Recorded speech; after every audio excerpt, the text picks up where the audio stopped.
Yang paling penting itu adalah kita harus selesaikan jembatan ATC penyeberangan itu, tapi bikin pola perencanaan yang baru lagi. Ada sesi tahapan-tahapannya.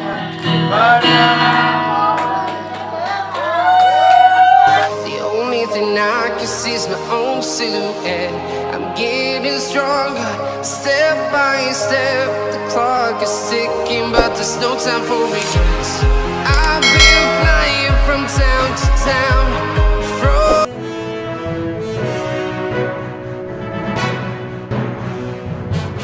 Yang saya hormati tokoh pemuda yang biasa disebut dengan anak-anak milenial, bapak ibu yang saya tidak bisa sebut satu persatu, lupa yang saya hormati juga rekan saya, Johansa, wartawan senior dari Barat, dan Imran juga wartawan.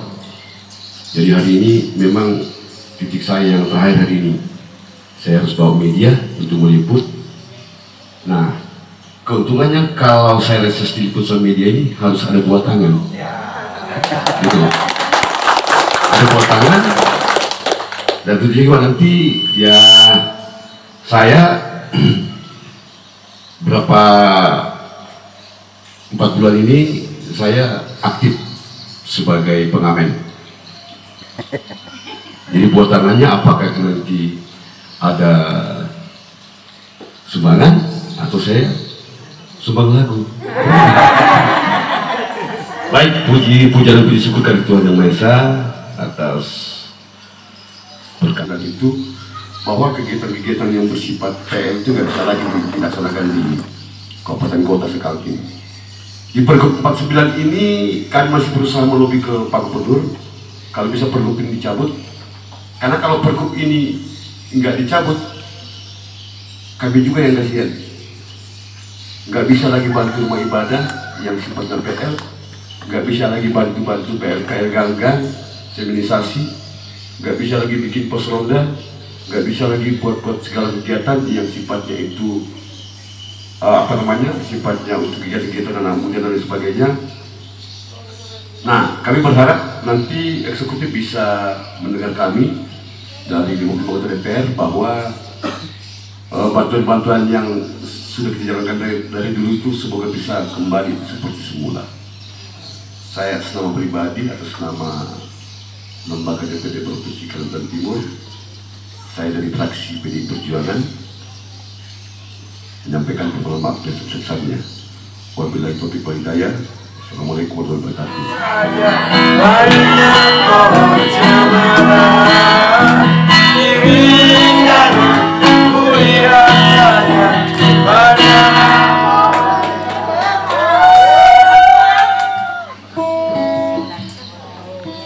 Galang rambut anakku, lahir awal Januari,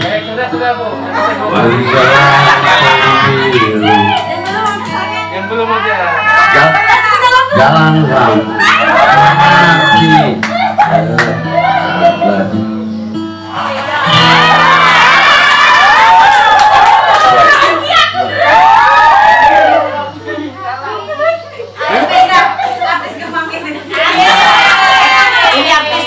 Apa judulnya?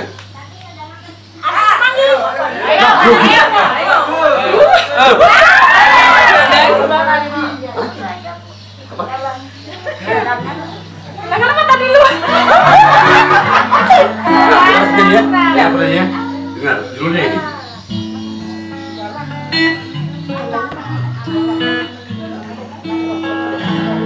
Galang rambut anakku.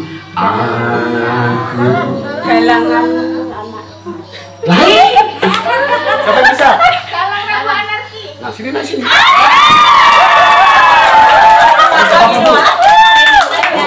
Gak apa-apa, bagi dua ya.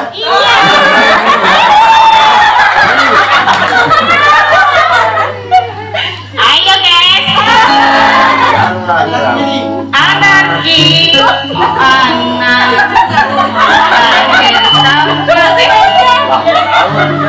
Lahir awal Januari menjelang pemilihan. Galang lagu anarki, dengarlah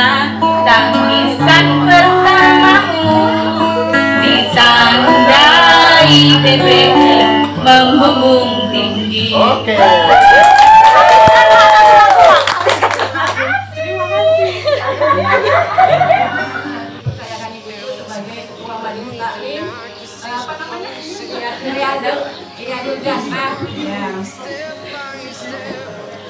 Di sini langsung aja ya Pak. Di sini kami baru saja ada pembelian seragam untuk ibu-ibu semua. Tetapi dananya itu masih kurang Pak. Mungkin perlu tambahan. Bisa dijelaskan dalam rangka kunjungan apa ini sebagai anggota DPR Provinsi? Oh, saya menyerap aspirasi masa sidang 2 tahun 2021. Ya kebetulan hari ini yang kelima. Yang paling penting itu adalah kita harus selesaikan jembatan ATC. Jembatan itu dari Melak ke Bangkulan, karena akses itu kan bisa mengurangi 4 jam perjalanan ke Samarinda. Jadi 3 bulan yang lalu juga sebelum reses juga kami juga sudah berdiskusi dengan apa namanya, dengan PU, dengan provinsi, dengan yang hadir itu adalah Pak Ediarkan waktu Bupati, dengan staf-staf, Kapak Hukum, Bapeda, PU juga hadir di situ. Kami diskusikan bahwa memang dalam waktu dekat ATC itu kita lanjutkan. Tapi ada banyak mekanismenya, yaitu kita harus kaji ulang dalam arti gini, bisa dilanjutkan tapi bikin pola perencanaan yang baru lagi. Ada sesi tahapan-tahapannya nanti, karena bangunan yang ada sekarang ini tidak menjamin untuk kekuatan strukturnya. Artinya sudah dibahas di DPRD Kaltim, Sudah. Termasuk juga jalan-jalan poros antara Kuker dengan Tubar. Untuk pembiayaan apakah ada Banprop juga mendampingi APBD Kutai Barat ini? Ada. Nah, ada. Jadi Banprop ada masuk ke Tubar. Cuman kan sekarang kan karena terkendala dengan Pergub 49. Jadi itu yang jadi masalah sekarang. Kita tidak bisa lagi melaksanakan PLPL. Tapi harus melaksanakan sesuai atur instruksi Pergub 49 bahwa kegiatan itu harus benci itu harus minimal 20 miliar. Pilon-pilonnya harus dibongkar, kita bongkar. Tapi kalau pilon-pilon yang sudah jadi ini dengan struktur jalan pendekat sudah masih dijamin kekuatannya, itu kita selanjutkan. Tapi dengan penambahan struktur lagi. Kira-kira tahun berapa Pak bisa dilaksanakan? Tahun depan sudah bisa. Kita jamin. Karena tahapan-tahapan ini orang PU juga sudah berkoordinasi dengan pihak-pihak BPK seperti apa nanti ini. Karena memang ini dalam pendidikan KPK juga. Cuman kan KPK kan tidak juga langsung serta-merta langsung harus menghalangi ini. Mereka juga melihat, karena yang terjadi ini adalah yang buat masalah adalah subkon, bukan korban intinya.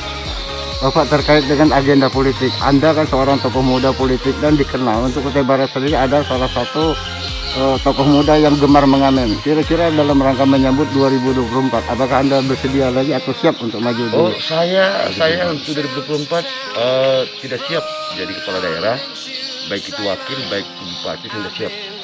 Tapi saya siap maju ke FI, ke Senayan, itu mewakili Kaltim dengan partai PDP juga. Saya mohon, ya saya juga sudah melakukan roadshow ke beberapa kabupaten kota. Artinya agenda saya ya semua tidak luput dari ngamen. Saya ngamen di mana-mana. Saya punya 4 program untuk maju ke RI. Yang pertama adalah M3 News. M3 News itu adalah media. Saya buat 4 media. M3 News itu media pertama saya, yaitu M3 itu Martinus menyapa milenial. Yang kedua itu M3 Update. M3 itu media yang kedua ini, yaitu Martinus menyapa masyarakat. Hari ini saya M3 Update namanya. Nah, yang ketiga itu adalah namanya M3 Religi. Nanti saya masuk lewat pesantren, lewat masjid, lewat gereja, saya ngamen juga nanti. Itu namanya M3 Religi. Nah, M3 Today itu nanti itu menceritakan tentang sejarah hidup saya dari kecil sampai saya pernah jadi konsultan, pernah jadi PNS, pernah jadi politisi. Saya buatkan film dokumen pendek. Nanti itu M3 Today itu nanti itu bahasa tagline-nya itu masyarakat menilai Martinus. Nah, dari 4 media yang saya buat ini, tentunya dengan ada tim publish masing-masing kabupaten kota, nanti masyarakat bisa menilai bahwa saya itu layak mewakili Kaltim. Karena ke depan ini saya pesan sama masyarakat Kaltim, Kutai Barat, ke depan ini kita harus persiapkan SDM. Karena program pemerintah melalui Pak Jokowi bahwa tanggal 17 Agustus 2024 Pak Jokowi akan meletakkan batu pertama untuk pembangunan ibu kota negara di PPI. Itu sudah pasti. Karena dengan masa bakti Presiden Jokowi, sesuai dengan komitmen Presiden Jokowi bahwa ibu kota negara akan pindah ke Kaltim dengan anggaran 570 sampai 580 triliun sudah disiapkan. Tim Bappenas sudah mengkaji semua ini. Sudah kami juga DPRD Kaltim sudah siap untuk menjemput ini. Tinggal menunggu dari hasil pengetukan undang-undang. Sudah masuk dalam prioritas prolegnas undang-undang ibu kota negara ini. Nah, saya berharap ke depan anak-anak muda, generasi muda harus siap bersaing. Harus siap bersaing. Kenapa saya katakan harus siap bersaing? Karena 5 tahun, 10 tahun ke depan, ketika ibu kota negara di Kaltim, saya berharap masyarakat Kaltim harus jangan jadi penonton. Tapi masyarakat Kaltim harus jadi pelaku. Karena 5 tahun, 10 tahun ke depan, masyarakat manusia tidak lagi bersaing dengan manusia antara manusia, tapi bersaing antara manusia dengan robot. Sekarang zaman digital. Jadi saya berharap ke depan kita harus persiapkan diri. Anak-anak muda kita, generasi muda kita harus sumber daya manusianya dari segala disiplin ilmu harus kita persiapkan itu untuk pandemi COVID. Ya saya berharap semua kabupaten kota, ya semua kabupaten kota Kalimantan Timur khususnya, yang pertama kita lakukan adalah jaga perbatasan masing-masing, ya kan, dilakukan kembali, ya kan, dilakukan kembali, dibuatkan kembali posko yang ada di Resa itu. Orang yang masuk, orang yang keluar itu harus betul-betul kita seleksi. Karena kejadian ini kan sebenarnya bukan dari Kubar, tapi yang pertama itu dari luar. Nah, saya berharap di semua perusahaan-perusahaan yang ada di Kubar itu harus betul-betul diperiksa bagus. Karena di perusahaan ini kan ada yang cuti 2 minggu pulang kembali lagi. Nah, karena begitu maraknya hasil swab PCR yang palsu, nah ini yang menjadi polemik sebenarnya. Banyak orang dari luar ketika mau masuk itu nggak mau repot, nggak usah di swab, tapi ada hasilnya. Nah, ketika ini mereka positif masuk ke Kubar, ya bisa terinfeksi yang lain-lain.